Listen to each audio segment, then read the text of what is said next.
লক্ষ্মী পুজোয় দুর্গাপুজোর আনন্দ গঙ্গাসাগরের জাগরণ উৎসব। দক্ষিণ চব্বিশ পরগনা জেলার গঙ্গাসাগরের খান সাহেব আবাদ সুদর্শন মোড়ে প্রতি বছর কোজাগরী লক্ষ্মী পুজোতে সেজে ওঠে উৎসবের বাতাবরণ। স্থানীয় জাগরণ উৎসব কমিটি আয়োজিত এই পুজো এবছর 32তম বছরে পদার্পণ করলো। পুজোকে ঘিরে এলাকাবাসীর মধ্যে উদ্দীপনা তুঙ্গে, কারণ গ্রামে কোনো দুর্গাপুজো হয় না। কমিটির সদস্যরা জানান, এলাকায় দুর্গাপুজোর আনন্দ সেভাবে উপভোগ করা সম্ভব হয় না, তাই লক্ষ্মী পুজোকেই তাঁরা দুর্গাপুজোর বিকল্প হিসেবে দেখেন। এই পুজোতে প্রতি বছরই সন্ধ্যাকালীন নানা সাংস্কৃতিক অনুষ্ঠানের আয়োজন করা হয়। দুর্গাপুজোর আমেজ ও আনন্দ এই লক্ষ্মী পুজোতেই সম্পূর্ণভাবে উপভোগ করেন খান সাহেব আবাদ সুদর্শন মোড়ের বাসিন্দারা।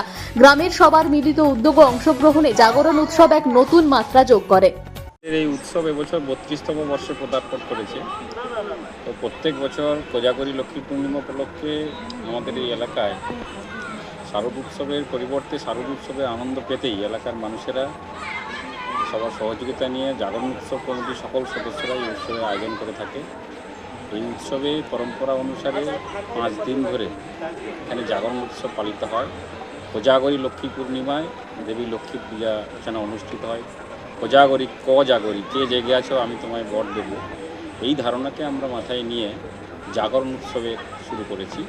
তো আমাদের এবছর যে অনুষ্ঠান সূচি রয়েছে তাতে আজকের দিনে যে অনুষ্ঠান সূচি ছিল, যে আমাদের উদ্বোধনী অনুষ্ঠান মাননীয় মন্ত্রী মহোদয় করার কথা ছিল, কিন্তু প্রাকৃতিক বিপর্যয়ের কারণে এই মেলামেটটি অনুপযুক্ত। সেই কারণে আজকের দিনের অনুষ্ঠানটি একটু আমরা কাটছাট করেছি। পরবর্তী দিনে আমাদের এই সাগর ব্লকে মাধ্যমিক এবং উচ্চ মাধ্যমিকের যে কৃতি ছাত্রছাত্রী তাদেরকে সম্বর্ধনা জ্ঞাপন অনুষ্ঠান এবং সঙ্গে কুইজ কম্পিটিশনের অনুষ্ঠান রয়েছে প্রাথমিক এবং উচ্চ প্রাথমিক বিভাগে। সেই সঙ্গে বস্ত্র বিতরণ এবং গ্লোবাল ওয়ার্মিংকে প্রতিহত করার জন্য আমরা প্রত্যেক বছর যে স্যাপলিং বা চারা গাছের বিতরণ করে থাকি সেই অনুষ্ঠান হবে। এবং ওই দিনেই তিনি আমাদের এই উৎসব প্রাঙ্গণে আসবেন, ওনার হাত ধরেই এই সম্বর্ধনা অনুষ্ঠান এবং বাকি অনুষ্ঠানগুলি হবে। তো অন্যান্য দিনগুলিতে আমাদের দুটি মঞ্চ, একটি সাংস্কৃতিক মঞ্চ এবং একটি মূল মঞ্চ বা যাত্রা মঞ্চ। সাংস্কৃতিক মঞ্চে সান্ধ্যকালীন নৃত্যানুষ্ঠান বিচিত্রা অনুষ্ঠান থাকে এবং মূল মঞ্চে আমাদের কখনো যাত্রাপালা রয়েছে, কখনো বড় মাপের অর্কেস্ট্রা রয়েছে এবং নৃত্যানুষ্ঠান রয়েছে। এবছর আমাদের জি বাংলার চ্যাম্পিয়ন যে কৃতিকা, তার অনুষ্ঠান হওয়ার কথা ছিল, ডান্স প্রোগ্রাম।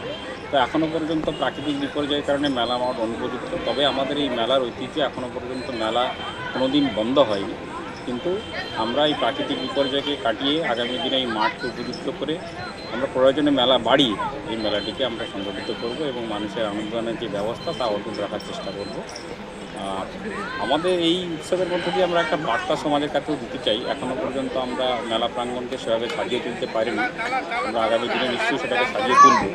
আমাদের এখান থেকে একটা সচেতনতামূলক বার্তাও আমরা সমাজের কাছে দিতে চাই, আগামী প্রজন্মের কাছে দিতে চাই।